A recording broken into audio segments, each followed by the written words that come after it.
I'm going to tell you my deepest, darkest secret. Oh no, that's not. When I was a baby, my head was so large, scientists came to my house and did experiments on me. They say it's primarily bone, almost 99%. My head weighs upwards of 85 pounds. I was a 16-pound baby. My mom carried me to full term plus 8 months. I was born at 17 months with a full head of hair, a full head of teeth.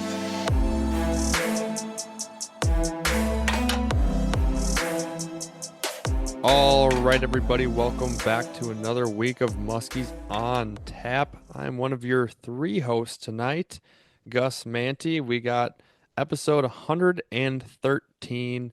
Holy cats, we are at 113. That is crazy. It is mid-July now.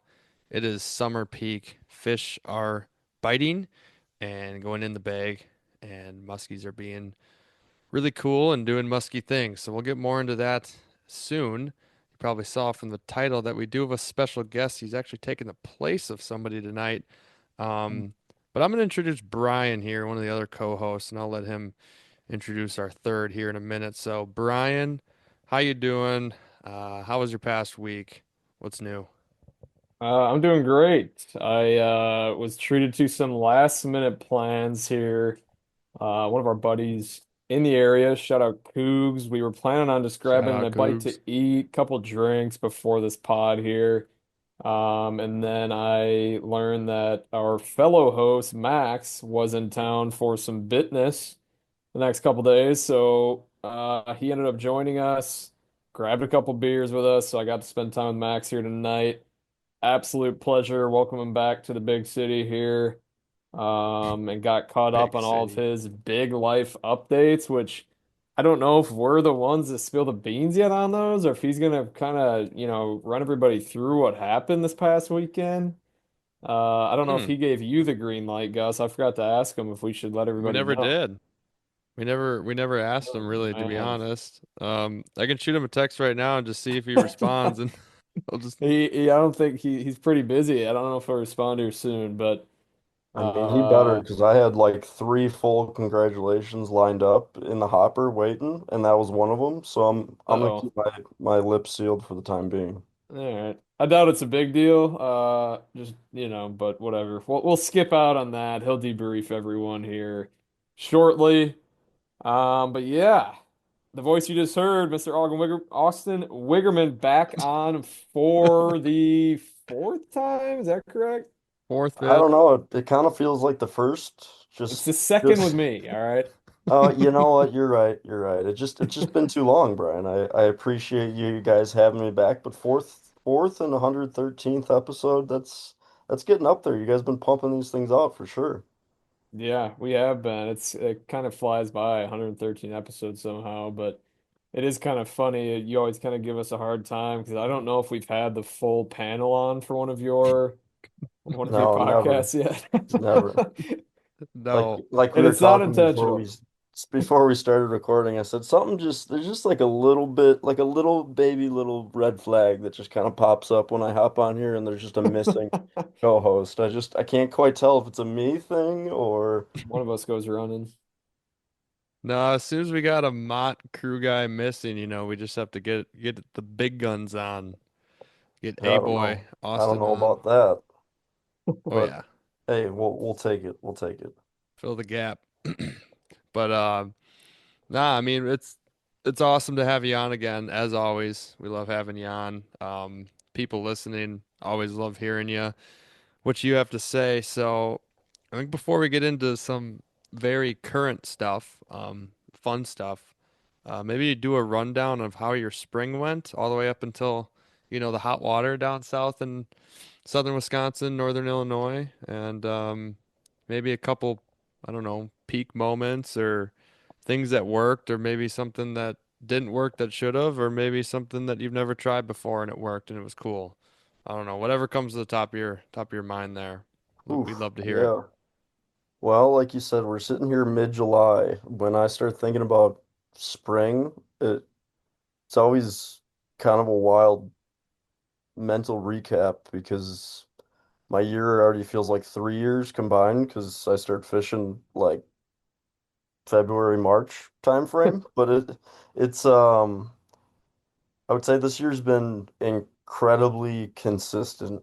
I think you've seen it in the Northwoods. I think pretty much everybody in the lower 48's kind of recognize the extremely consistent progression of winter to spring into early summer. We didn't have any, It was. at least in our area, we didn't have any insanely just dramatic highs or lows or like influxes of rain or drought one way or the other. It was, from what I can tell, pretty much the most consistent progression through spring into summer that we've had down here in probably 4 to 6 years, which I think attributes to a ton of one, the ability to pattern fish on a consistent basis, kind of have a pretty good game plan on what a larger population of the fish you're fishing are doing, having them all kind of do things at the same time, be on the same patterns, not so spread out or finicky or in bad moods. And it certainly showed from just right out of the gates in, let's see, I literally don't even know when I went down to Kincaid, but it was the week after the Minnesota show. So that was March. actually, we showed up to like 88-degree temps down there, but the progression was good. The bite was solid. We got one right out of the gates on one of the new Kramer 875s, which was fun. Nice. And then it pretty much continued all the way into the Fox chain all the way through. But I would say, I don't know. It's for me to try to sum things up and think long term, I'm gonna say that it's been a good big fish year. And I think again, attributing that more so to just the extremely consistent progression through spring. The amount of just very large fish for the state of Illinois that we had going and had opportunities at through the month of May was downright impressive. Um, and then even into early June, just what I saw and what I kind of felt like we targeted for most of May and early June was like the bug hatches. I know that you guys kind of had Mhm. wrapped that up around the first week of July, which was, I don't want to get too far ahead, but having your guys' little internal pod come out before the fourth, and then Taylor Flannery jump on backlash was nice for getting me kind of a baseline for when I did just run up north and fish in your neck of the woods. But that bug hatch thing for us was pretty impressive. I had a ton of days in the, I don't know, mid to shallow mud from 10 to 17 feet of water, which actually, Gus, you and I had fished kind of that similar bite when you were down Yep. year prior. And I mean, it Yep. was just, it's not like, it doesn't feel like basin because on the Fox chain, a lot of the lakes themselves within the chain system aren't that big. So you're only a couple cast lengths from weeds, but you're literally in the middle of mud on your graph and sonar. And I mean, we had 3 days in a row where we saw 40 to 50 fish. I mean, getting them to bite was not always the easiest, but 3 to 6 fish days, just like where you're sitting there, if you take five Mhm. casts without having a fish behind somebody's bait, you're like, all right, like is the window, like what's going on? Is the window closed type of thing? But um, That's good. big fish wise, it's been extremely good. Geneva, on the other hand, started great right in the start of June. I really didn't fish it all too much during the month of May. The Fox chain was just so good. It was just tough to kind of make that transition because the first day that I know I jumped out there for the year. As always, it's like fishing on the moon. The water's so dang clear. There's no weed growth, and I think the temps were still 49 or 50, and on the Fox chain they're Gross. 64. So That's you're better. kind of almost digressing by making that move too early, especially when you're talking clientele and guys that are looking to catch fish. But come June, I mean the blade bite on Geneva was phenomenal right out of the gates. All the new emergent weed growth and cabbage and just kind of transition through the spawn. And again, back to the extremely consistent spring and seasonal progression. The fish have just continued to make their movements from spawning to summer spots, and it's just been a very easy kind of staying on top of their locations. Now getting them to bite, of course, is always a little bit Mm. different, but no, it's been an awesome year. It's been great for numbers, as well as big fish. But as you mentioned a little bit earlier, the heat wave down south is just a normal thing we experience every year, and I can tell you, I think we had up to 86, 87 degree water temps not that Oh long ago shit. on the Fox chain. I think they might be resting at Boy, about 84 right now with the fish in their boiling. boiling mode. But no, it's been pretty dang hot down here with no real repercussion of being able to cool things down with rain or Hmm. wind or cool nights. So So that Um, whole I, storm up here dodged you? we got the little storm today, but like the thing. Like I fished July 4th morning on Lake Geneva. I had two kids that were in from Texas. And that was pretty much that was the last day I've been on Geneva. And one half of the lake was already 79, 80 when we started the day. And it rained for the first 4 hours. We started right at sunrise, Oof. but the lake didn't cool at all. Like for probably 2 weeks, we had the same consistent wind direction, like 0 to 10 miles an hour. We had lows at night at 70 degrees. Um, and like the one half of the lake that I was talking about that started the day at 80, basically was 80 even after all the rain. And the other half was 77, just from hmm. sheer wind direction and the whole lake being basically 100 foot deep the second you get off the brakes. So it's definitely been a consistent weather-wise down here, but it is crazy how hot things have been with the lack of wind, lack of cold rain, cold nights. But yeah, it's we haven't really got any good cold rains. So I got a couple of questions after that debrief of the season so far. I guess we'll start with one just based off of what you're just talking about. I'm curious on Lake Geneva how pressured it's gotten. And then kind of additionally, are there tournaments, muskie tournaments strictly on Geneva yet, or is that maybe somewhere PMTT might end up going eventually? What's it kind of looked like? So the pressure, I still don't see pressure. There'll be the random. Shit, we shouldn't even said the lake name. I mean no, it's like the thing about it People is, and know now. I still can't quite put a finger on the reason why, but like there's your random weekends that you'll see a couple other guys musky fishing, and most, like local guys around Lake Geneva, you'll see a boat or two every once in a while, but like there's never like an influx of musky fishermen that you randomly see, other than there is the one tournament that's held on it every year. It's in the fall. It's want to say Chicagoland Muskie Hunters, the Chicagoland chapter, Muskies Inc. puts it on through Fish Donkey. And that's just pretty much, I think it's the third weekend in October every year. It's kind of a poorly timed tournament, to be completely honest, but it's been growing every year. I think this is going to be the fifth year that it runs.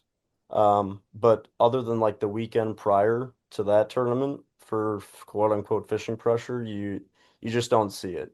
And Hmm. again, I think some of it is attributed to one, once you get real summertime temps out there, it just takes so long for that body of water to actually warm up, which is wild that we've had such hot weather, and in the last couple of years it gets to 80 or unfishable for, X amount of time. But to just like going up north and fishing quote unquote clear bodies of water up in the Northwoods this last week, like it is not even close to relatable to how clear Geneva is. I think Geneva is now rated the number one clearest lake in the state at like 36-foot clarity.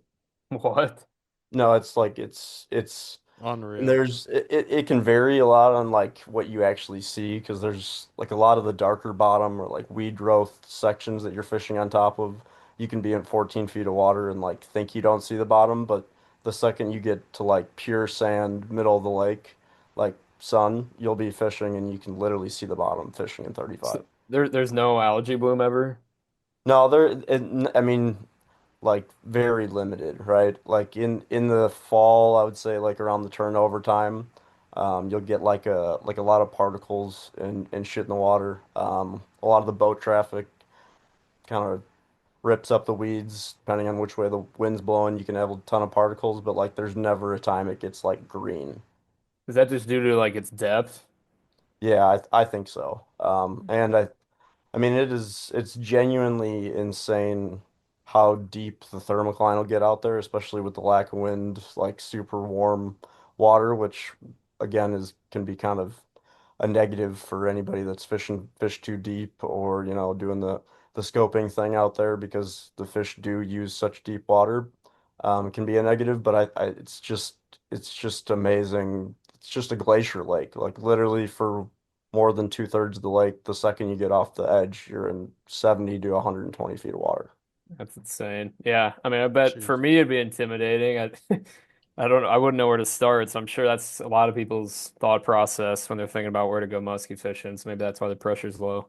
That's exactly it. And I think it's funny too because I would say like a third to half of my clientele base is a lot of the guys that either are within driving distance, it's a newer fishery, things like that. And majority of it is like them hiring me, one, to learn a bit about the lake, but Yeah, two, just to like get some confidence instilled in them in such yeah. clear water. Like it is I've always been a Clearwater fan. I like Clearwater from the second I started muskie fishing, but like I said, there's levels to Clearwater, and when you get out there, it is like I was saying before the weeds grow, it is like literally like fishing on the moon. You just feel like you can see everything, and there's no shot of any fish biting. Yet, I think last year it was just under 70% of the fish that we boated out there was in the figure eight. So.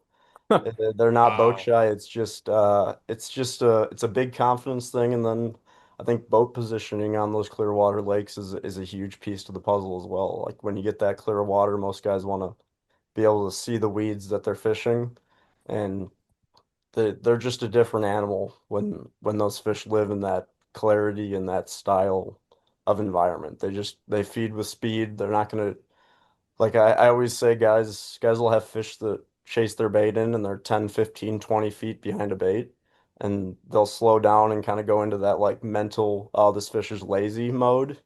And the second they do that, the second they're just setting themselves up for not catching that fish. If you just keep your figure eight going, go hang it like you normally would, the second that you set that fish up for even though what feels like the most awkward relation from the fish to your bait style figure eight, they They'll just just one charge tail in. kick and they have it T-boned before you even realize it. Yeah, that is wild to me. That's got to be the stat of the day here. I don't know if you'll be able to top that. 70% of the figure eight. I feel like anytime we're on super clear water, we're like, oh, I saw the boat, whatever it might be. Like, I just don't have a ton of confidence with them coming all the way to the boat.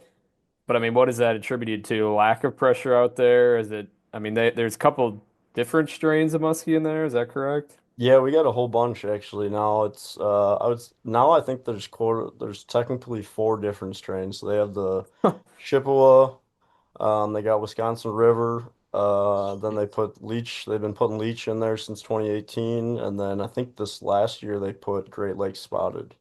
Jesus. Can those like crossbreed or are they not very Uh, successful doing that? I would love to know. I know like on Mille Lacs back in the days, the Wisconsin and Leech strain crossbred. And I know that those produced like some ridiculously like special Mutants. fish just sheer from adding the length size of leech and the weight size of the Wisconsin strain. But um, I still don't have any clue if there's any real success stories of the Great Lakes spotted fish being stocked in any inland lake. I don't know really why they're doing that. It doesn't Yeah. really give me a great vibe by all means. Just to kind of allocate an entire stocking class to Great Lakes Spotted, but if there is a success story out there, I'd love to read about it or something because I just feel like they've been dabbling with that type of stuff, and I know like some Michigan lakes have and some Indiana, and I don't know that I've really ever heard of like a great report of those fish doing extremely Like a well. super prolonged experiment they're doing. Yeah, but I wouldn't, I mean, I genuinely wouldn't doubt that there's going to be some like wild hybrids over the years because does have a ton of pike in it. I know there was like a disease that kind of ran through the pike years ago out there. Used to like literally push out 45-inch plus pike before muskies were stocked, and I know we catch some good ones. I haven't broke 40 out there, but still see plenty of guys that post pics throughout a year that are catching 40-inch plus pike. So between that and the kind of the smorgasbord of musky strains throughout the years of stocking, it'd be interesting to see what kind of special fish get ended up being made. Yeah, hopefully you'll have the you'll crack the seal on that for us and report right back. Oh yeah, immediately. You'll be the first text, Brian. Oh, perfect. Get a big pic of a mutant on my phone. That'd be nice. Brian, get down here. The special strain's biting. Don't tell Gus. I'll just sneak down. No, Gus will be busy. Yeah, he'll be busy. Busy boy. Yeah, Brian would like to get on that bite. He'll bring his box, his one single box of baits. You're gonna look in it, and there's not a single color in there that's black. It's just all Oh, pink, orange, chartreuse, There's some brown. maybe some well, brown. hey, they don't They care, look dude. They good. just throw a bait Yeah. and they just bite what you're throwing. Just put it out there and they'll bite it. It's the Indian out That the is arrow, true. Gus. Yeah, dude. Yep, absolutely. I Hey, that fair. used to be the that used to be the thing with me when I was throwing tubes back in the day before they got so popular. It was the Indian, not the bow. When I would tell Dom to throw one, and he'd be like, "It's just not for me, bud. Here, you can have it back." So it's the Indian, man. It's true. That's There's a cadence. There's a way to tune them. There's a way to make them. That's what makes a tube, though, compared to, tossing a bulldog or a Medusa, where you just take it out of the box and start ripping, and it works. But Speaking of that, though, I forgot that we are recording now. I gotta send a little congratulations your way for the old new PB and club member. thank you. Thank you. Feels Have, very, have, very you good to haven't be a even part of talked it. about it on the pod yet, have you? Oh We yeah, I did. guess the whole pod that was dedicated to Yeah, we had this. it. I was gonna say the whole thing. The Yeah, the last podcast was entirely on Lake St. Clair. yeah, which I actually listened to driving home from your area. So yeah, never mind. We can cut Yeah, that. yeah, yeah. I'll totally go back and cut that. Totally. we keep giving Gus shit in our group chats about how like oh it hardly counts, yada yada yada. We just don't want him to get too big of a head now that he finally got a 50. They're just jelly. Well, Love yeah, I it, mean, love he, it. he's got a 50 now, and he's been like pounding every giant northern Wisconsin fish that he gets in the lake with. So he's definitely like that head's definitely seeming to get a little bigger. Those Eh, headphones are getting tight. Yeah, I that's don't know what's going on right thinking now. I about the don't snap. Hey, Yeah, sometimes you don't gotta question it. You just gotta ride the wave, baby. just riding the wave. Feels good. you can wear it Something on your about this chest for a year. while. Yeah. No, the consistency and like the weather and everything, Austin, I completely agree. Like it just feels like a good normal year. Like we actually had a really good bug hatch. There was an actual open water bite, open water trolling bite that I got on a few times. Actually, a few times that saved some trips that I just totally was trying to force like an early to mid July bite still in late June. And then we'd hop on the troll like the last hour of the guide trip and pop a fish right away. And I'd be like, well, shit. Could have maybe been doing this a little bit more and found some more fish, but you know, still, it's Yeah. kind of good to have that. But you came up here. We tried to link up. Unfortunately, could not because it was literally when I was gone to St. Clair. You came up here and fished the Northwoods, which you have some history. You used to fish it all the time when you lived in, was it Wausau. Wausau? Yep. Wausau with Sam Hmm. and popped up here a bunch. You had a lot of history. Then you came up here with your buddy Damo Yeah. and looked Good like you old had a Damo. Shout blast. out. What's that? I Shout said out shout Dom. out. Oh, big shout out to Damo. I don't know if he listens, but No, shout he out. doesn't unless he's with me, but he's gonna listen now. There you go. Um, so what was your plan of attack? Walk us through what you're thinking about the Northwoods. Were you going straight? I know you like the clear water. Did you only rip clear water Yep. or Yeah, that's all we did. dang, I mean, plan of attack was one, finding any waterway that had less than 84-degree water temps was like a just it's a good huge start. bonus. Yeah, I mean we got tired of like flying muskies and stuff down in the south, so we were just we wanted to healthy release a few, but no, we just it was an extremely short trip by any means. Yeah, and I don't know that I need to clarify, but that was like a joke for everybody listening. I hope everybody Um, knows that was a yeah, joke. My all right, guy. all right, all He's right. talking about But Southern Wisconsin. yeah, those fish don't matter. We can fillet those. Um, True. no, but Tacos.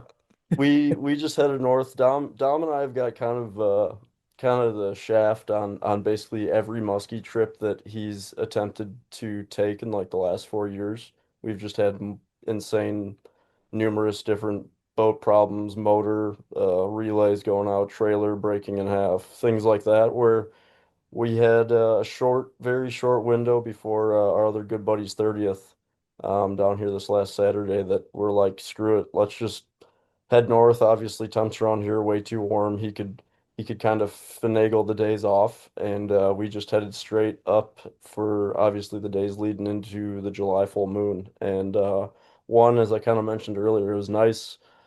It's always nice having a few guys that you can reach out to and kind of see what's been going on to some degree. I never really ask bodies of water by any means, but just get a bite and kind of pattern idea. And two, having the your guys' podcast and the one that Taylor did with Backlash is like the most recent um, kind of social listens that were available that were basically the update on the whole area's kind of status. So we listened to those on the way up, and we kind of just headed one I love and I just made a post more about that on my socials, but like one when I'm fishing down here, I have pretty much two options: the Fox Chain in Northern Illinois or Lake Geneva. And both fisheries, one are just jam-packed with boats the second you get through May. Um, but two, they're literally the exact opposite. Like the Fox Chain couldn't be more close quarters, couldn't be more insanely fishing pressured, boating pressured, shallower fishery, darker water, and then you got Lake Geneva, like putting your boat in 90 feet of water, fishing a weed edge with like giant 28-foot mastercrafts next to you and shit. So like That's there's no like really getting away from that style stuff, and there's also just like no in betweens, whether it be just like I know the complexities of being able to really pattern up north can relate around like certain blooms, certain size lakes that kind of pop off, Cisco based versus non-Cisco based, like things throughout the season where certain fisheries kind of dial in and you can really have your choices. Where down here I don't. So going up north, the two goals were one, wanted to get on fish right away, just go have fun fishing system that we knew, and then two, I wanted to fish some new water. So we started right away on some water I've spent way too many hours on. Started things off right before the sun came up. Nice low 40-inch fish uh, on a Mayhem 10-9, hard bottom cabbage, main lake point, Hmm. and that was kind of a theme for sure for structured fish. One being like if you could find it was amazing the amount of points. We fished mostly main lake points, main lake humps, Yep. rock and stuff, but it was I mean it's like you said, it's summer peak. I mean everything the prime structure related to the deepest basins, deepest water is going to be holding the majority of fish, but from what we could tell, hard bottom related and cabbage, like good quality cabbage. The trash weed on the systems we were on didn't have any fish. Like there was life in them, don't get me wrong, but we didn't have a single fish come off of like milfoil, coontail, just trash patches of weeds. Um, and we only marked, I think, one fish over like kind of basin related soft bottom, and actually I think it was the same fish that Dom had hooked on a walk the dog topwater in the morning that had just kind of moved off the structure and was hiding off of or sitting between Cabbage Point and a little rock hump. So we kind of covered water and stuck to the deep, clear, bigger systems, and it was just it was a breath of fresh air by any means. Just going up to the Northwoods is always just a great vibe. Having the Oh options yeah. and just kind of having fun fishing again rather than like going out there dreading what the water temps might be or how many people are going to be on the lake. It was just beautiful. There's nothing better than up here. I mean, I can completely agree there, and I mean that's pretty sick that he ran just the full Clearwater program. I mean, I haven't not fished the Clearwater program, but Brian knows me, Max knows me. I'm kind of more of a stained water guy typically, and that's where I keep a lot of keep my boat in that kind of situations a little bit more. But do you see a difference? So talk through the weather again. I was across the Great White Lake, Michigan on the other side. Yeah. We had storms and then it was kind of flat calm and got sunny and hot. What was it like up here? I kind of That forgot. was pretty much the the same thing. So let's see, the first I'm trying to think of the days, but we'll just who cares on the date? So Yeah, let's it's see, okay on the the date. first morning that we started where I got the first one on the blade, that was like the weather was calling for like flat, calm, cloudy, then went to sun and was supposed to be flat, calm the whole time, but it was very interesting throughout the whole trip.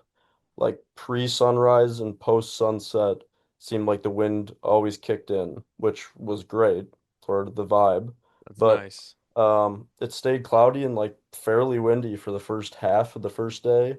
But come 11 a.m., I would say the clouds burned off. It definitely got flat, calm, and sunny for the vast majority of the rest of our first day. And then right around sunset, we had some clouds moving in.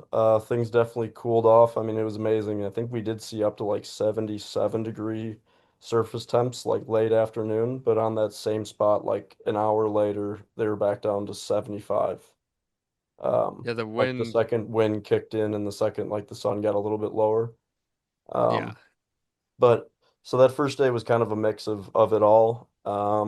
And then second full day, well, let's see, after that day we slept in till 10, got like the heftiest breakfast in Eagle River at Friendship Family, whatever. oh, the friendship house, Oh yeah, or Dom and I yeah. think we had a full order of French toast and a full omelet order from both of us.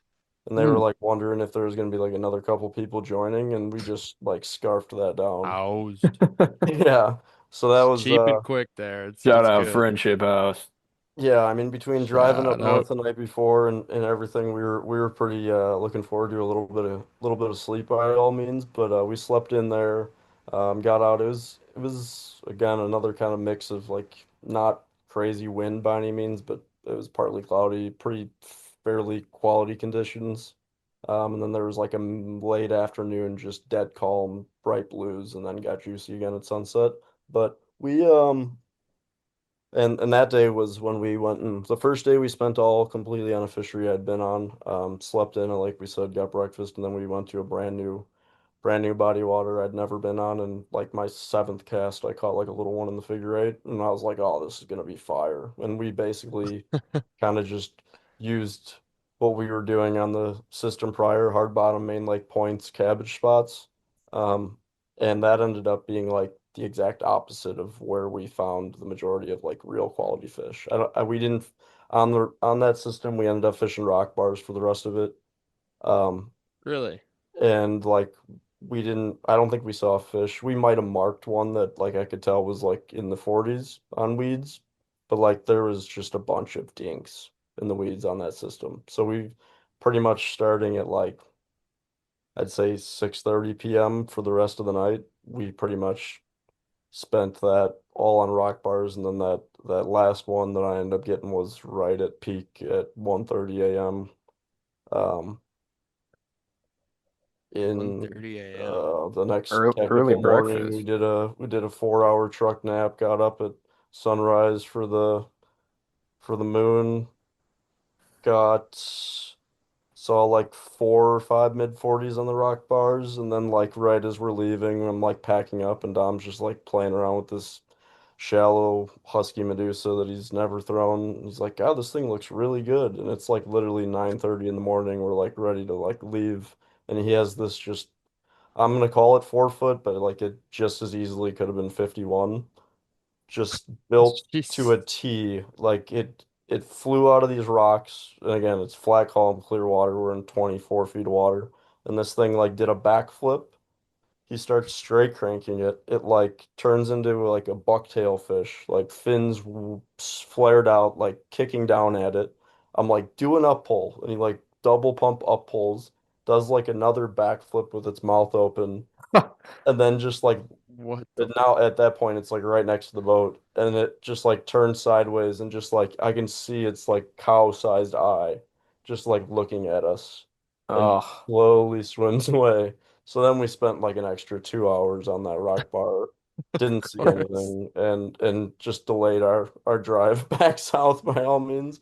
But it was man? like I mean it was a fun trip. Yeah, we got four. I think we lost it. I think I might have mentioned it, but Dom had a walk the dog window the first morning that I think he had 4 or 5 fish eat it, one real solid upper 40s that was, and ironically, I had marked most of these fish off the backside of us, off the Mm-hmm. cabbage, which is like, I know you've mentioned it before, when you're like fishing a cabbage edge and you like mark some fish behind you, usually it's like not a good sign. And we had pulled up to the spot. We saw one surface. He like threw the walk the dog on it, came in and ate it, didn't get hooked. Then we're like fishing the spot and we marked like three behind us and every single one of them came up and ate the walk the dog, which that was probably over What? 20 to 30 feet of water. I mean That was that that. I that was just gonna ask could that. be the How bait. deep? Dude, it was Yeah. insane. And like I mean I and that's at the point where now the boat is accumulating a lot of extra baits sitting on the back deck because I am pulling baits out from every which way and they didn't want anything to do with any bait that I threw and the only bait that Needed worked it was on that walk the top. dog and we didn't get any of them in the boat. But Oh my That's God. that is wild. I So, some can't. really cool footage though. I mean, that's sweet. I got a for sure one question here. Because I know you said you're fishing clear bodies of water. Obviously, don't give any names up or whatever, but are these or is that one in particular that you're just saying with the walk the dog? Is that a Cisco based or non-Cisco based? Both were Cisco based that I Both. fished, but yeah, that was a Okay. chain. Yeah. So that makes sense then to us to a degree. Because I mean, I don't know what you guys were seeing, but really not long ago, I still saw a couple mayflies hatching, and just 2 days ago, this past Tuesday, we broke up the day and trolled midday, and we got a small one trolling open water, like 18, 20 foot mud, like way, way, way off the break, and the person asked, they're like, does this normally work, or are you just, taking a break just so we can eat our sandwiches? I'm like, well, Yeah. yes and yes. It Yeah. normally can work, but also we need a break because, we're not getting the cast out as far.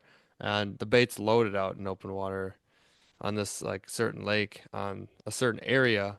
Yep. And I was just kind of curious on that because every shallow stain stuff I've been to, they've been directly in the weeds, Yep. buried in the weeds, or sometimes just off of it. But anytime I've been to the clear lakes or something with some sort of like Cisco based or possible remnants of a bug hatch going on, they're chilling like 80 to 200 feet off the weeds Yeah. sometimes.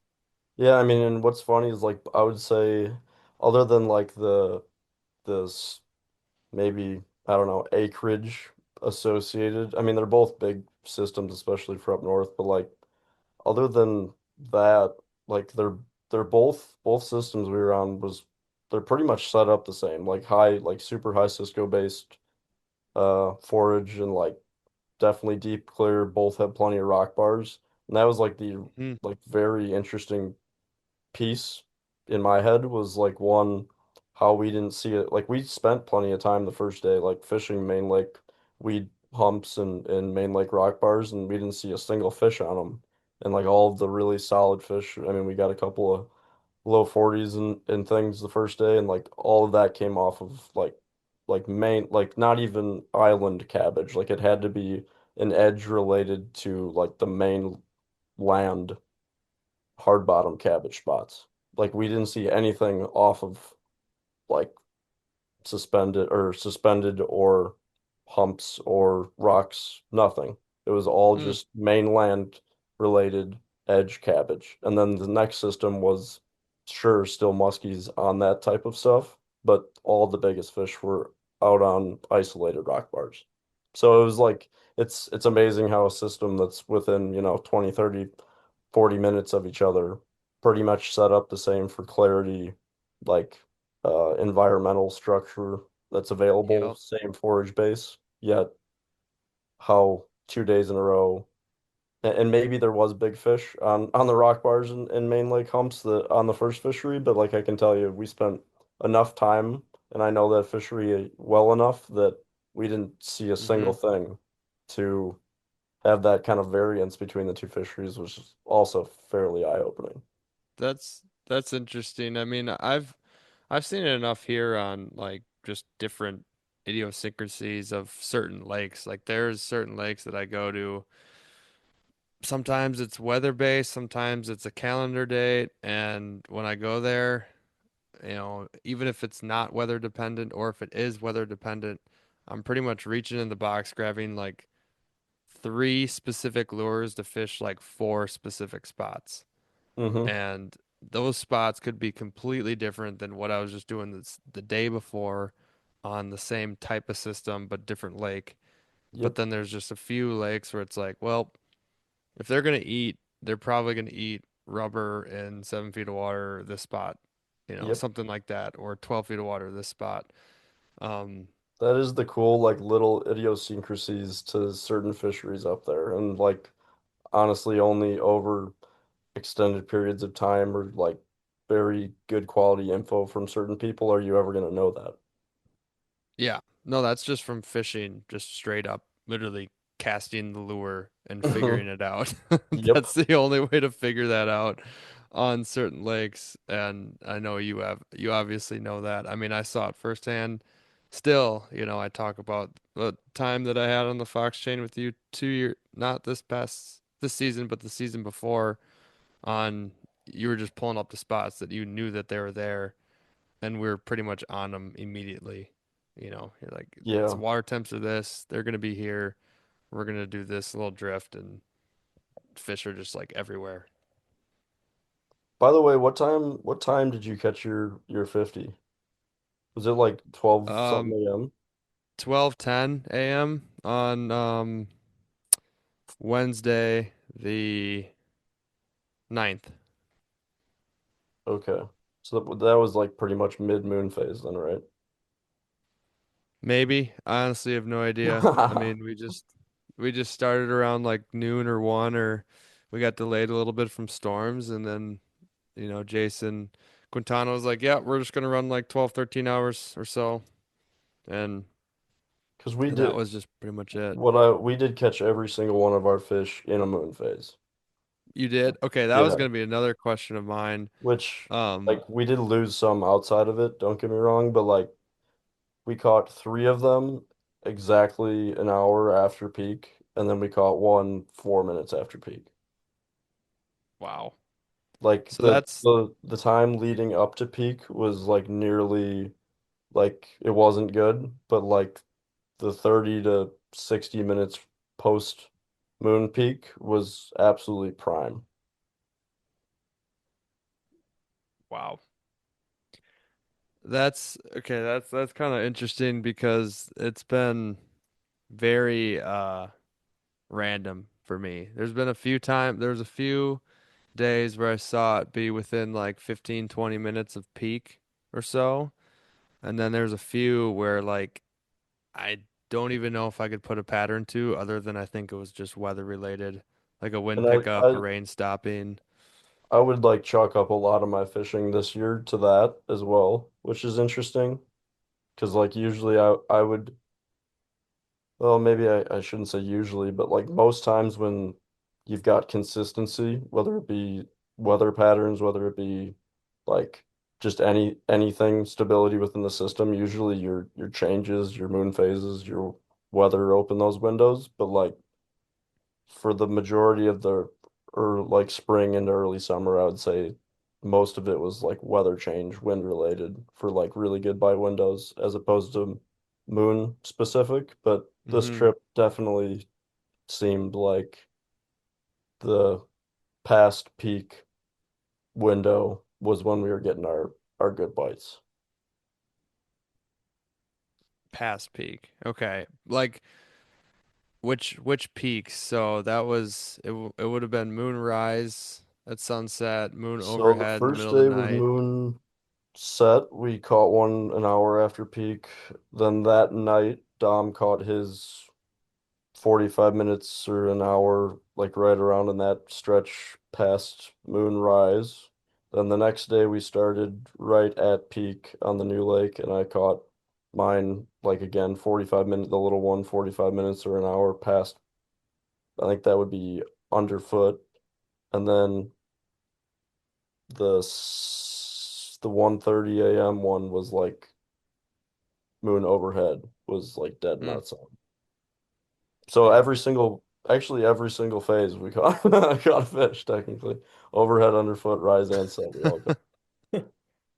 So there's the pattern. That was just moon. That was your Yeah. pattern. Well, and like again, we like I said, we had gotten bites outside of them, but like definitely the best big fish bites were all the second half of the moon, which I know Yeah. like again, not to like harp on the fact that I just made a social post because it's not crazy, but like I did mention in that, and I have seen it many and many times over the years where there's like a the peak isn't the peak for moon related windows. Like last fall or the fall before on Geneva, it was like the second that moon phase quote unquote started. So if it was 45 minutes, before peak on a minor, like if you weren't fishing that first 45 minutes of your moon up to peak on your best spots and you waited till peak to go to your spot, you pretty much missed the window. Like it was the first half of the moon and it was otherwise things died. And it's again for this trip specifically, like I didn't really put two and two together in the moment, but going back, recording, putting the things in the Excel sheet, looking at the times, the moons, it was beyond obvious that like half hour after 60 to 60 minutes after peak was by far the most bites, bigger Hmm. bites. And I looking back now, remembering like the first half of all the moons was like, all right, like what are we doing? Like we know there's fish here, like, No, that's and they just that didn't. yeah. That adds up a lot. I pulled up my cheat sheet, my Excel sheet. I put all my notes on for pretty much the days of fishing and looking back on since I got back from Claire. Um, I'm like looking at the bite windows and stuff and kind of just thinking in my head of what that moon phase is and like where it's kind of shifting throughout the day.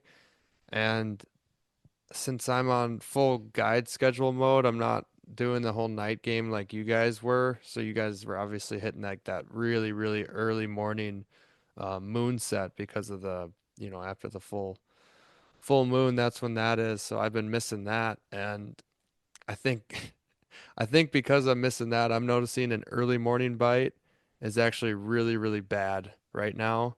Like can't even see a fish Yep. until basically the midday.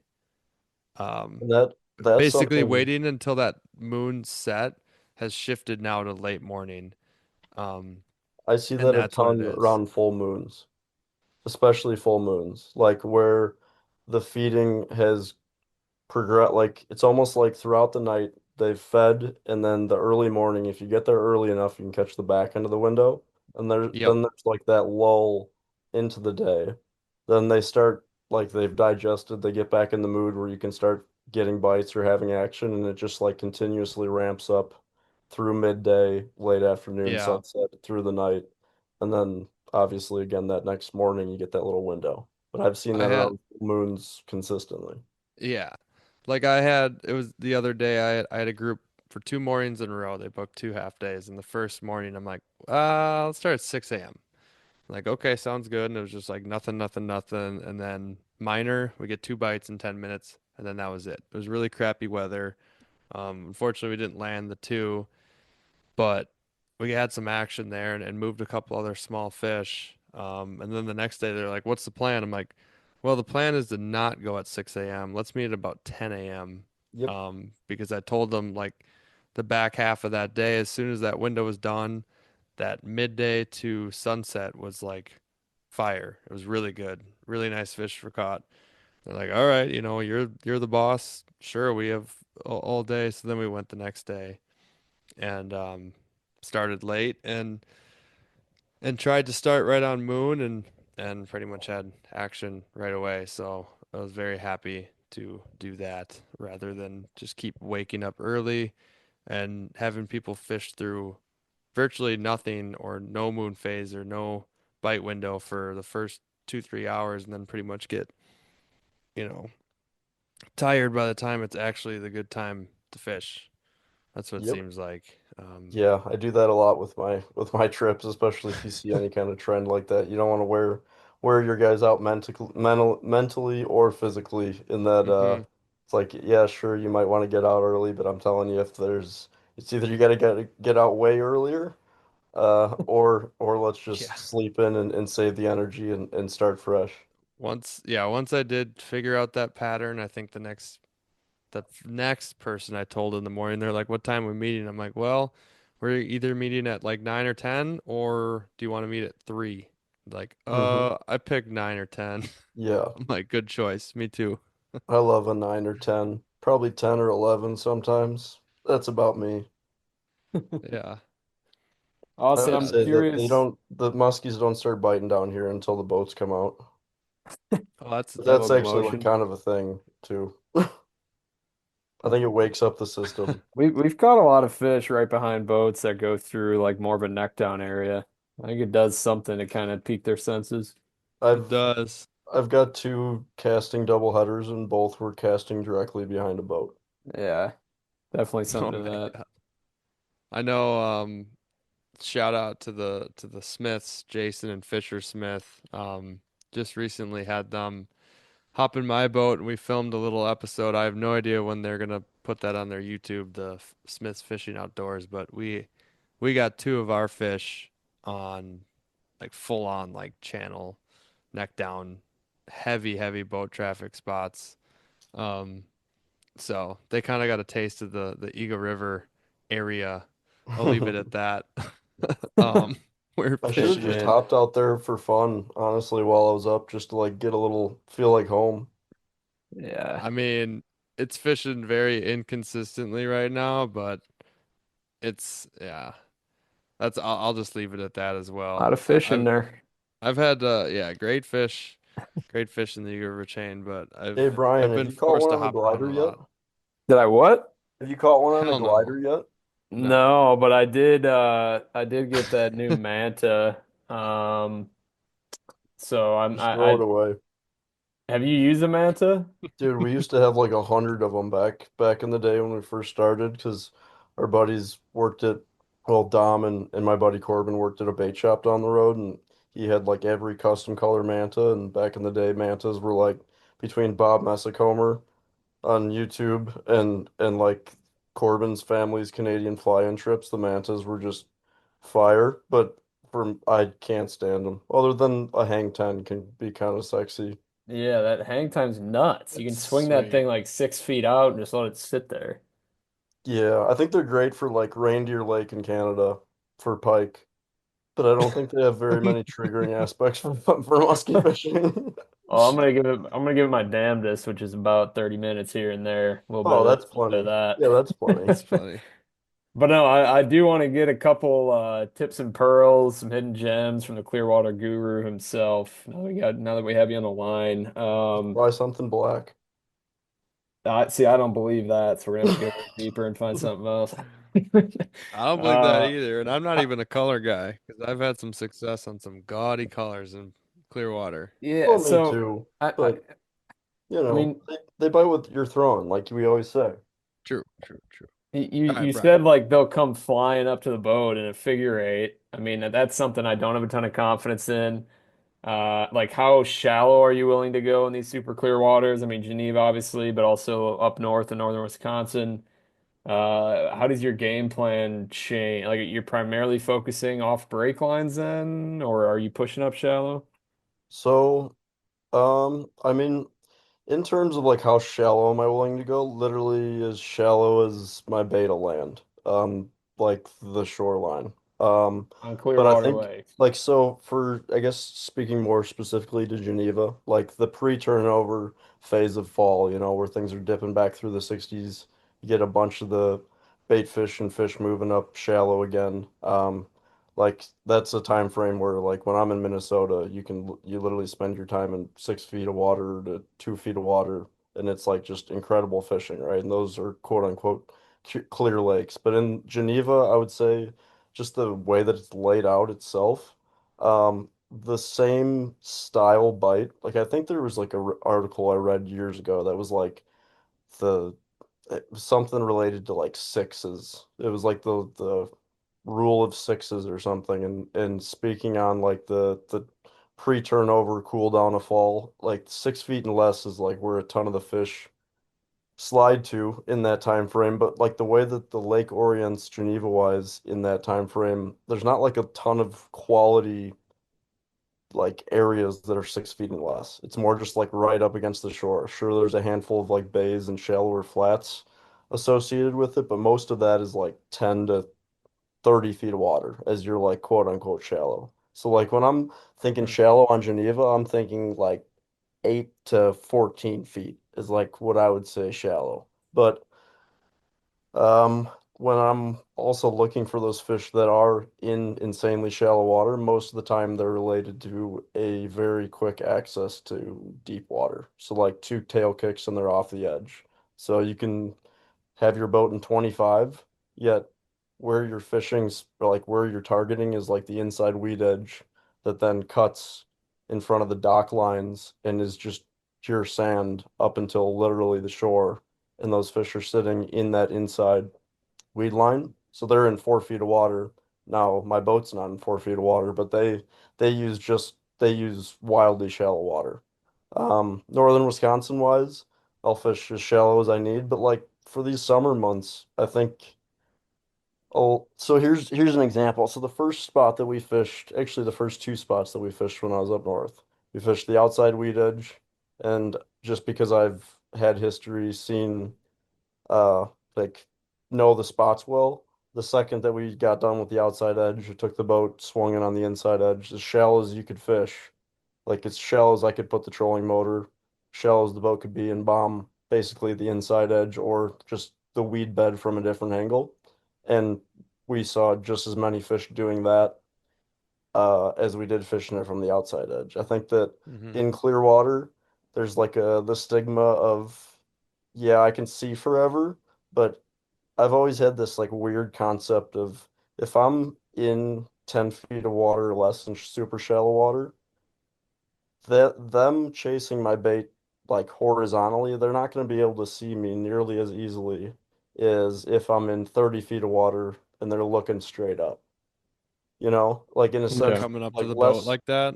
there's like less, water volume and less direct sight line to my boat and me as if I'm fishing in shallower water with heavier cover in clear water, as Hmm. opposed to sitting in not like over nothing bombing my bait to a weed edge. Like if they start chasing it, there's nothing to see other than my boat, me, Hmm. and the abyss, essentially. Mhm. So I know that I think about that often, and like in the way that Geneva lays out, um, just how sharp a lot of the main lake breaks are. There's a ton of times that I love fishing inside out where my boat's sitting literally in 5 feet of water, our baits are landing in 70, and I'm bringing the bait back to the edge because essentially I think it kind of forces the fish to make a decision because the second that a Hmm. bait, attempt quote unquote escapes going out into the abyss, there's a lot of water volume for those fish to like try and chase that specific bait down and eat it. But if you're bringing it the opposite way into shallower, more confined space, a lot of times I think that can trigger a bite. And then Yeah. there's also just times where we're fishing any bait, but say a bucktail, and we're fishing deep sandgrass that's 24 to 30 feet of water on Geneva. And so I'll give you a scenario. I got one guy in the front of the boat burning a bait directly under the surface, and another guy that's slow rolling a bait as deep as you can. And a lot of times the guy that's up front with the bait, you can see the whole cast, is the one getting bit. And I think it's because that bait close to the surface is just an edge that they use as just like an easier Hmm.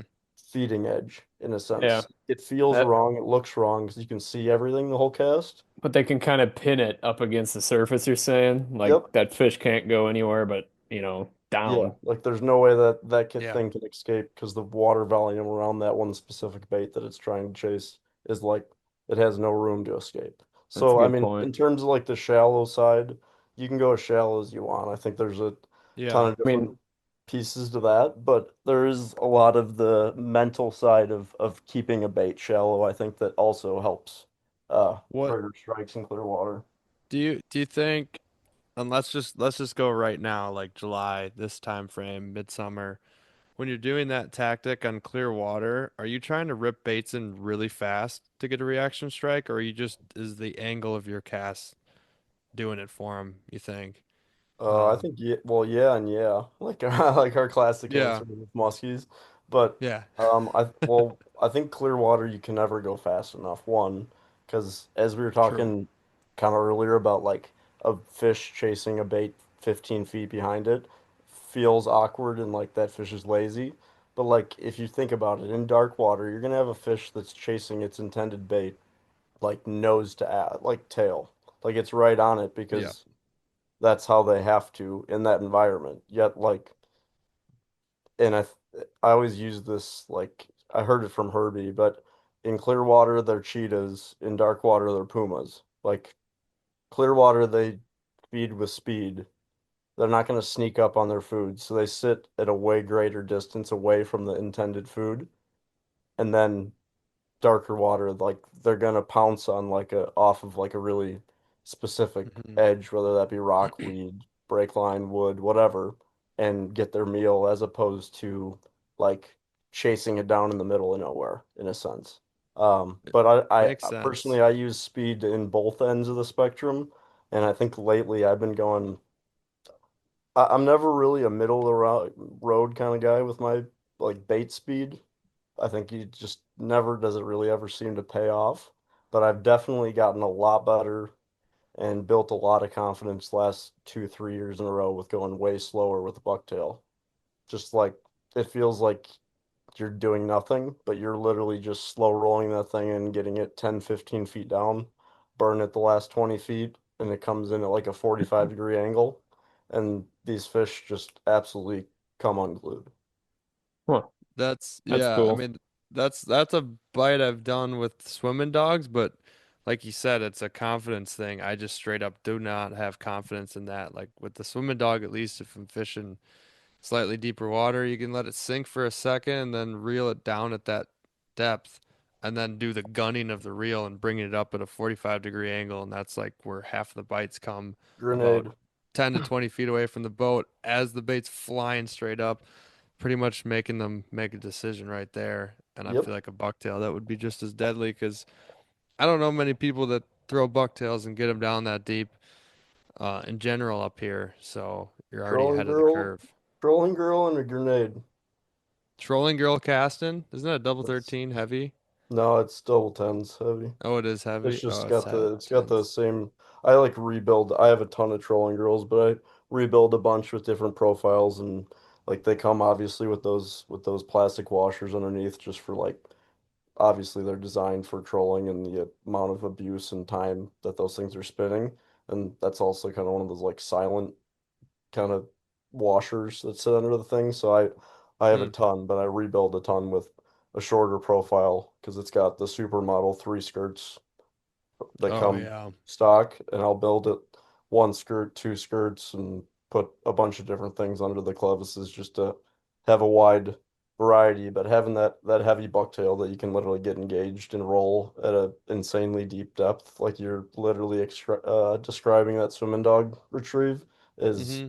is just like you can throw the biggest bait and it's amazing because you don't have to kill yourself by burning it all day. That's the retrieve. If you can take 5 cranks of a reel quick and just get the blades engaged, that's like such a classic retrieve for me. Midsummer, blade fishing these days. It's just getting a bait down to them. I think that's half the reason why midsummer a lot of Mm. times rubber's just dynamite, especially as you get like higher in the water temp range where these fish just don't want to make it up to the surface. The water temps just are a little warm for them and they're sitting 5, 8, 10, 12, 14 feet down and getting a bait down to them is more the piece to the puzzle. And Yep. I think like I said, there's adding a bunch of weight to classic blades or trolling drills and grenades. They just take bucktail fishing and add an element that you wouldn't classically, you know, use them in, Yeah. I guess, or show these fish a bait that they don't often see in that depth range. And it's like if I can fish a bucktail as much as physically possible all year long and have it work, I'm gonna keep that many more fish pinned. I'm gonna have that many more fish, Yeah. uh, you know, action wise and success percentage wise with bites to catch ratio, things like that. So yeah, that's definitely kind of my Mm. juice. Yeah. I've grown to like bucktails a lot more. I mean, I'm still a little bit of a hater on it just personally. Um, I don't know why. I just can't. Oh, I didn't even realize that the other night on League, the one of the fish that I got was my first bucktail fish of the season, personally. So I was a month earlier than last year. I think it took until mid-August to get a fish on a bucktail for me personally, but that's just been the Well, beauty of rolling, multiple people in the boat. Um, you can kind of see what happens. I mean, Brian, you literally got a fish on a junior cowgirl, slow rolling it in 56-degree water, I want to Yeah, say. over 20 feet. 20 feet up to like Yeah. a deep rock bar and Ought let's to get be clear proud of water. me. going. Let's go. Was it pink and Hmm. chartreuse? It was It was pink and pink and purple. pearl. Hell yeah. Yeah. It was the electric bunny junior Oh cowgirl. yeah. Those are sick, actually. I Yeah. love the combination of marabou and flash blue. It Yeah, is it sweet. looks really good.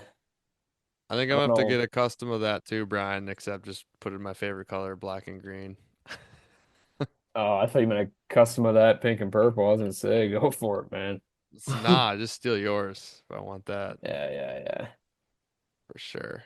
Yeah, you know what? I think kind of the moral of the story in Clearwater, if I happen to get out there in some Clearwater lakes this year, is to almost just ignore the clarity. Ignore. Ignore the Are we clarity. just making up words tonight? Yeah, we're just creating new words. Ignore the clarity and just fish it, as if it's a stained shallow water lake, even though you might be in 20 feet and can see the bottom. Um, because like you were saying, you might not see them. They might be 20 feet behind it, and they'll two tail kick it up into the bait before you know it. So Yeah.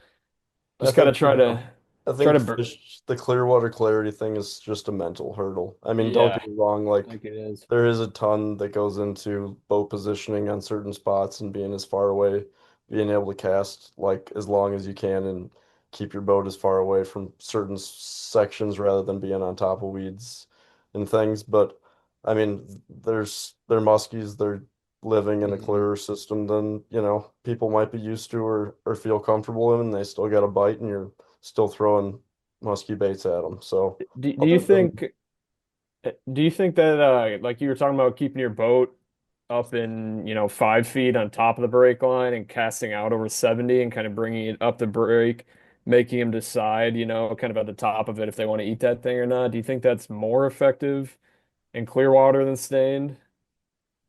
Mm, Because I feel like not a lot of people fish kind of inside to out on structure like that enough. They definitely yeah, don't. I don't I see it don't know that enough. I would say like I've had more success on Clearwater than stained per se, especially because it seems like the stained water fish seem like they sit more perfectly on the structure that you're Yeah. casting, than Usually. like the Clearwater fish might be set up on that break line like at the bottom of the weed edge that's like an awkward, like they would have to move a pretty good distance depending on the casting angle. But like that's something that I'll do regardless of the time of year, regardless of the clarity, when I like know there's fish on a spot And it's just one of those things, like you said, not many people do it. And if I've learned one thing over the years on fishing the fox chain, which is just insanely pressured, as simple as it seems, a casting angle can be like a world of difference in how a fish responds and the amount of success that you have. So like a lot of times if I know fish are in a spot like that that's set up to be able to do that, I'll fish it from the outside, swing around to the inside and give it a run on both angles, and it's quite amazing on certain days, and I just add it into pretty much every day that I fish. Like if I've seen a fish there, I'm gonna give it a go if that's all I know. If I went up north, like I said, those first two spots that we fished, I fished them from both angles just because as much information as I could intake, see if there's bait off the edge, if there's bait up tight, things like that. It's just one of those things that takes an extra 10 minutes. But if you do it on a spot you know is fish, it might literally be the piece to the puzzle that adds four more bites for a day as opposed to three more follows. But do you ever start the day running a weed flat inside out, or you always kind of run it outside in, and then if you mark them, go back around the other side? I do a lot actually, like on the fox chain when things are post spawn in May. Like because a lot of times it feels like fish slide up a little bit tighter or shallower just throughout a night. So if I get out there early morning and I'm not like in my head on that specific spot spooking fish, and I'm able to get on the inside and just bomb to deep Yeah. water and bring, yeah, I'll do that all the time. Hmm.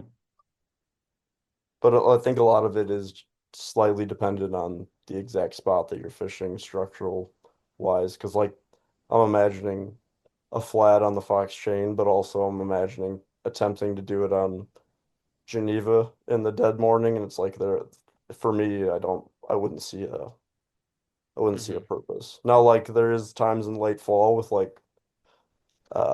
like spawning fish, like the Cisco spawn in the fall when Hmm. they slide up.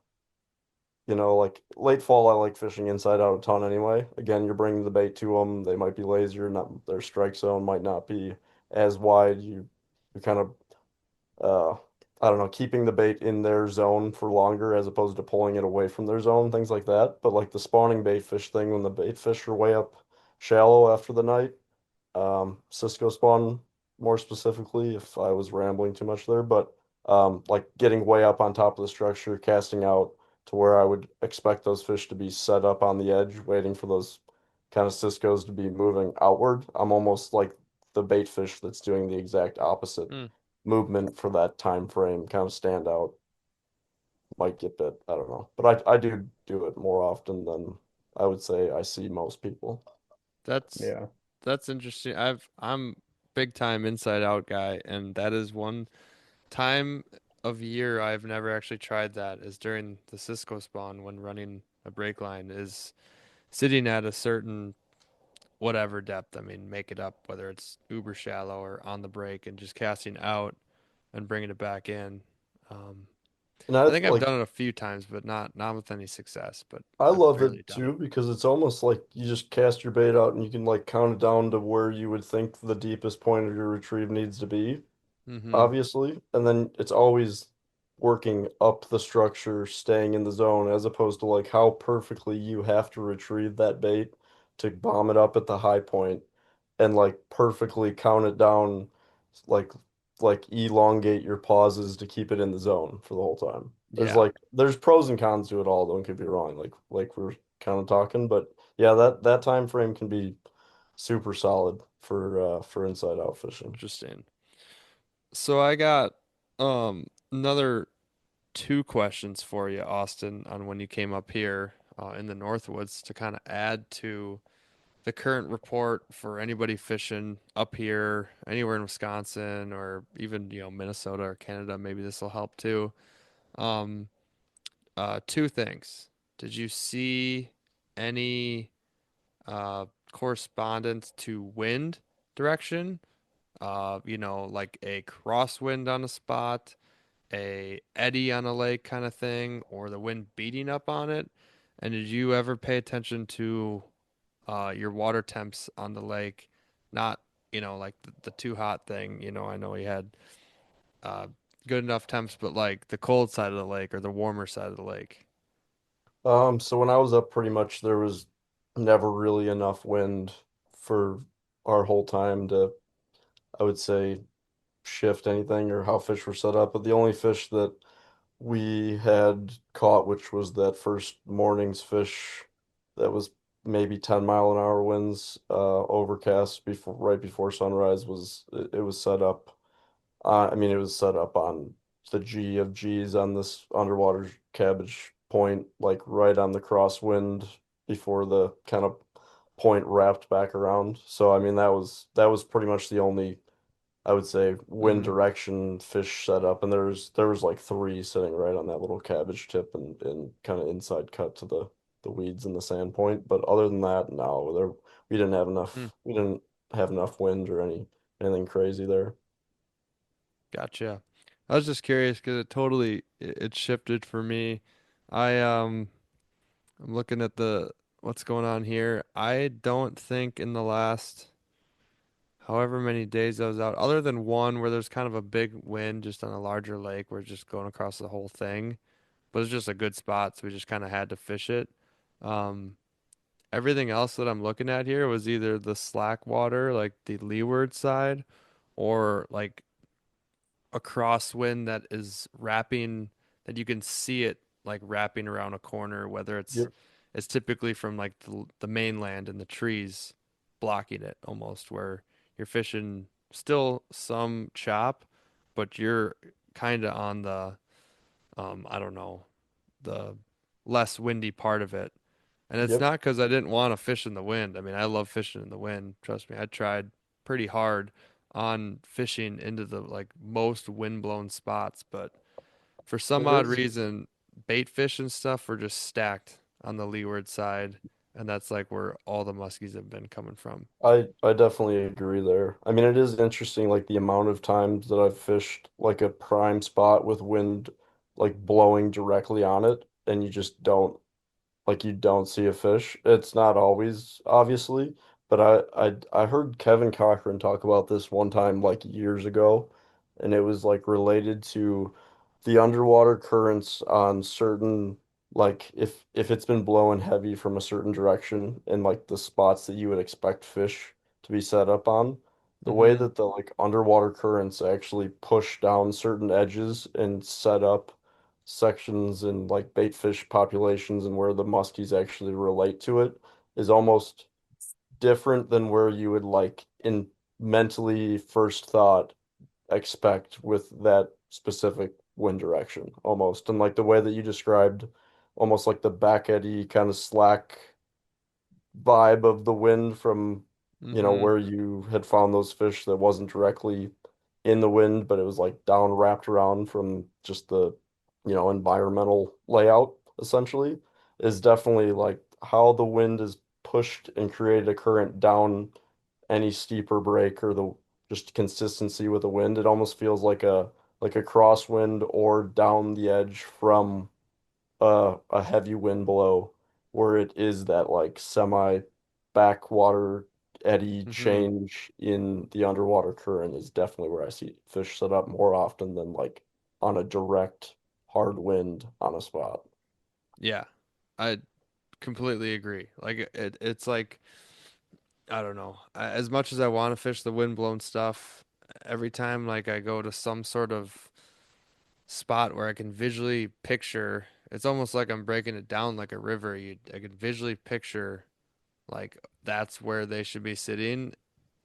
More times than not, I've been finding like that's where the bait is, and then all of a sudden that's where the muskies are, and almost just like calling the shot sometimes, but not verbally, but it's just like in my head, it's like this does make sense once it works, and that's been And what's going on actually, right like now. not to go too far back in the season, but like a lot of my open water stuff, like if I start a day at 10 a.m. with guys and it was blowing pretty good the day before, you have like the obvious tells on the surface of like those bubble trails that kind of go across lakes, and that's just like the remnants of where the wind currents have been or currently are. And like a lot of Mm-hmm. times when it's basin fishing, like that's going to be one of those kind of signs on the surface that just kind of points me in a direction to start there for the day, like fish down this bubble trail that's down the middle of the lake, as opposed to like in a random spot in the middle of the basin. And I think if you even kind of to go a little bit further Hmm. into that, when you're talking about like currently, uh, like structure related or for the rest of the year, when you have these winds that create these very specific currents and you see these bubble trails and obvious signs of where the water and like current has been moving, when those things start to stack and connect and hit off of like a main lake point that you like, or go across a rock bar that's like out there, isolated. Those are the things that when you can start stacking those factors using those environmental signs, obviously the wind currents, things like that, you can go, oh, well, there's clearly going to be fish there. That's just Hmm. the like ever-changing underwater fish's highways of travel and ease to set up on one side of the current or other, bait fish movements, things like that. Just the things that us as humans, I guess, probably don't think of as intently, but Right.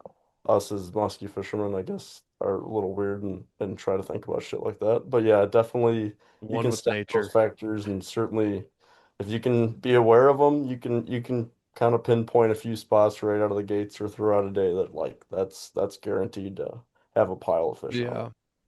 Yeah, I mean, having, history on the spot or maybe the previous week you've moved fish, that obviously helps, but like if you're just getting to a lake for the first time in a week or two or whatever, and you gotta figure it out on where the fish are getting set up. Once, I mean, this goes without saying, this is kind of just always with muskies now. I think it's a little bit more known that they're not in like pure solitude is what we think. Like you see a muskie, catch one, or even side image one, like hit that spot 3 to 4 times that day in separate occasions, because there's probably more, and there will be more, and that one eventually that you marked probably will bite. That's kind of been Yep. another pattern that I've been on is like if I have hit something off window and I side imaged it and it didn't even move at all, I just make note and I'm like, well, I'm gonna go back there in about an hour and a half or on moon or something. Like it doesn't even seem to matter. It's just you give it some time and you go back and then they start going. And it's typically where there's more too. Like they've Yeah. been You stacked up. you find one, you find four, you find four, you find 20. Mm-hmm. Well, not 20. We're not big enough water to have You 20 find muskies on a spot. 6. There we go. That's more realistic. Austin, I gotta get your thoughts on this. You yourself are also a ball striker. Coming into the last major of the year, British Open here. Where are your leans at? Who you got winning? Ooh, that's a phenomenal Hmm. question. I'm gonna say winning is that's a tough. I'm gonna say JT's got to be top 5. Wow. He's gonna just come out with that choked up, Wow.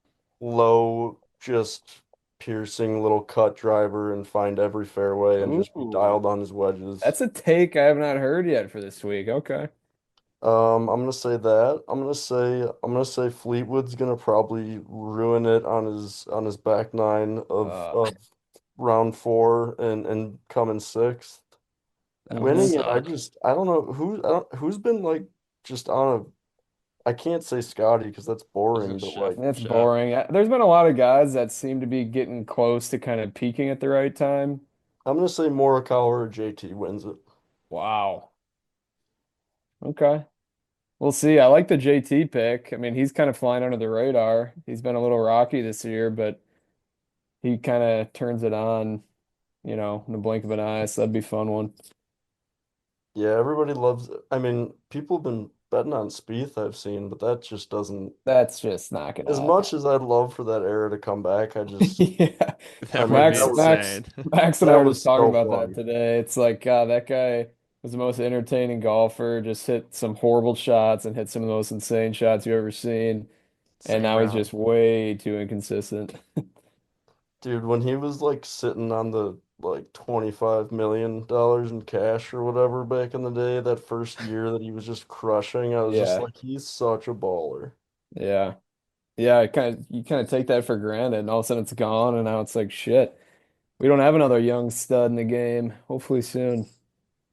No, I think it'll be a good open, but like I really have no vibes on who would be like a standout. I actually do love the JT pick, but we'll I see. threw some eggs in my basket on Matt Fitzpatrick. I think he's peaking at the right time, although he's not who I want to win. I just feel like he might be a name up there. You're kind of like, oh God, this guy's gonna do it, huh?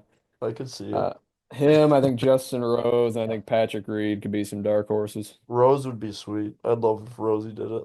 Yeah. Yeah, I think he'll for sure be in the hunt, lurking.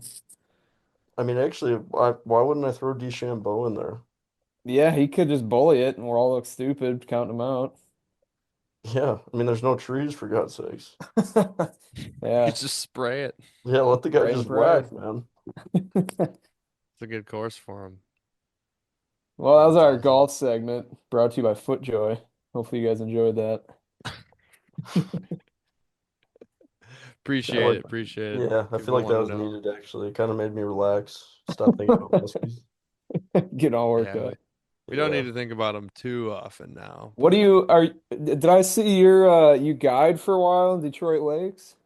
Yeah, so Detroit Lakes area, Miltona, Pelican, I might do some Leech and some Bemidji area stuff, but like middle of August through first week of September is usually the stretch that I guide up there. Still have plenty of dates open for that.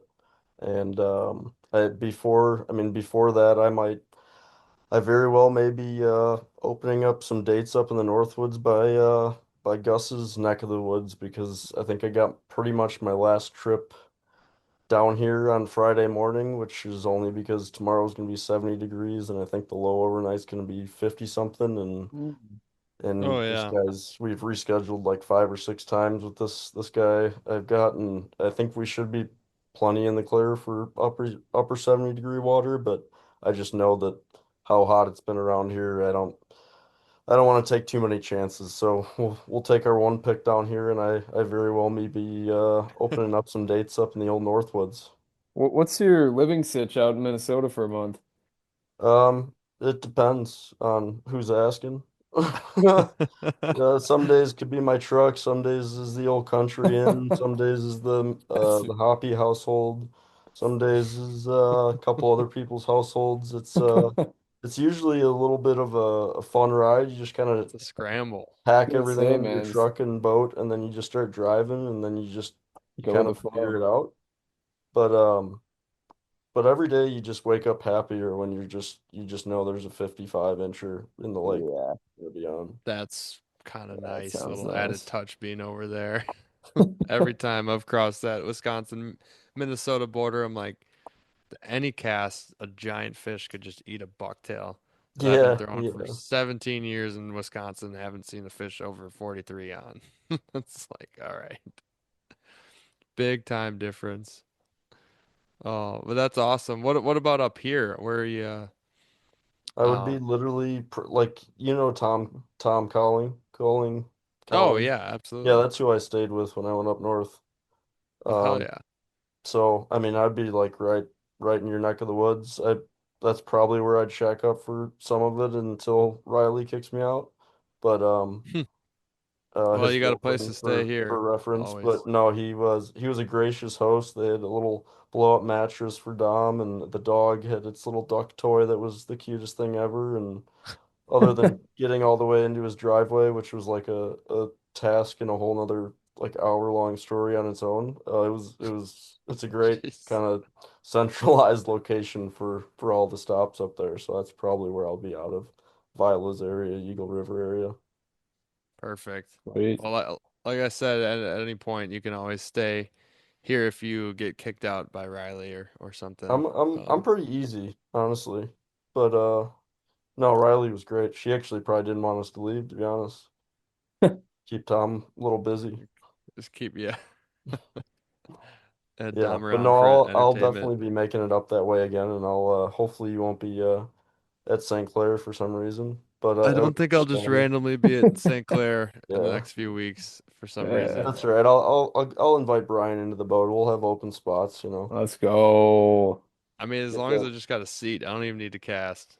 I'll Just want to sit there and yap. just sit there and just have a nice little yap fest with the boys. Sometimes that's all you need, man. Tell us over and over how you caught your 50 on St. Clair. Talk. Yeah, dude, it fought so good when we were trolling at 4 miles an hour. 10 miles an hour. Well, Um, not gonna lie, it did peel drag for a good Ah, 20 here we seconds. go. All right, I'm done. We already, if you want to That is listen to cool. A that, muskie the that peels last drag is hey, cool. just being in the presence of that larger fish, being able to hold it is awesome. that was the best part. Is literally looking at it in their little. I think I think the best part was the fact that they got the revive tank on the St. Clair trolling boat, so Yeah, those things we are just got to slick. look at it and That is appreciate it for sweet. longer. Yeah, You know, that's it wasn't true. You just get to like like hang out with it for way longer than Yeah. people. we Pour one we out on asked it. Give it a beer. Jace, yeah, we asked Jason what's his biggest fish, and don't quote me exactly, but I think he said somewhere in like the 56-inch class range on Yeah, I think Claire, you're right. and he got it casting. And he's like, I would have almost rather caught it trolling just so I could put it in the tank and Yeah. appreciate it longer. Because I Just mean, pet it. I mean, it's sick to get the bite, but realistically, your fight probably casting is much shorter than trolling, especially if they peel off a ton of line and while the boat's moving. But either way, that's You're just what such a he said. troller, Gus. I am a troller. I did a trolling trip on Geneva this year. It went really well. That's awesome. We only took 5 waves over the bow, and it was flat calm. Oh, that sucks. No, It's- it was an absolute blast. There you go. That sounds like a nice little roller coaster ride. No, it was good. But yeah, no, well, I mean, I don't know. You guys got any? I think this is a good solid one. Obviously missing the old Maxwell. Yeah. I would have He's loved to hear old his and weathered input on the now, Dolphin. and he did give us the green light. We can spill a little bit of the beans. We'll let him go into the details if he wants. But the boy did officially get hashtag aged and old now. He did drop down on the knee and ask Hmm. Grace to marry him. Shout out on the proposal. Congrats. Shout out to Team Manti. Congrats. Them boy. Congrats. I actually All right. saw it on Facebook. He was just tagged in it. I wasn't even friends with, or maybe, yeah, I was just like scrolling. I'm like, dude, I feel like I just saw Mantian scrolled up, wasn't a fish picture. I'm like, oh, baby, look at Yeah. that. Bling Saved bling. up a little dough. That's Locked awesome. her Well, tell down. him I say congrats for me. Will do. Yeah, he saved a couple dollars on not buying a few extra musky baits this year and got a ring. That's commitment. Yeah, That's when you know. it's pretty Yeah. funny when Max sent Gus and I the picture of the ring on her hand. We were just like, "Hey man, congrats!" And then he's like, "She's been on the phone or calling all of her family, and her family's been calling all their friends. Like, just girls are a little bit different with that." And we're just like, "Yo man, good stuff." Really, hell yeah. Yeah, guys are so much different. Yeah, Like, oh, where do you do it? Like, how do you do it? And we're just like, I don't know. He did yeah. Didn't even Did bother it. asking. Congrats, man. It's like, yeah, sick. it. But No, it's good stuff. cool, good stuff. Well, it was nice having you on again. Definitely got a bunch of good tips and tricks from you, especially for Clearwater stuff. So good catching Yeah. up. I appreciate you having me on as always, and I appreciate your presence, Brian. It was very heartwarming, and it was something that I needed in my life. Just a little Brian. Oh, thank you. It felt like a safe space, didn't it? Yeah, it just was. It was all night. I was just kind of comfortable here. That's a little bit of like a smirk every time you started talking, just happy. I mean, on top of that, Brian was totally gonna skip out, and then I'm like, "Yo, we got Austin Wiggerman on." He's like, I mean, I was "Oh, no entertaining kidding." Mac. And Yeah, he had to then he got leave. on. He had to leave the bar and sober up and get on Yeah. the pod. Yeah, I was like, you know what? I'm gonna put on a happy face. Austin deserves it. God, you know what? You're right. I do deserve it. I appreciate that. Yeah. All We'll right, you keep want this to? running joke Yeah, throughout anytime we have it Austin won't on. end. You want to plug your deets for the peeps?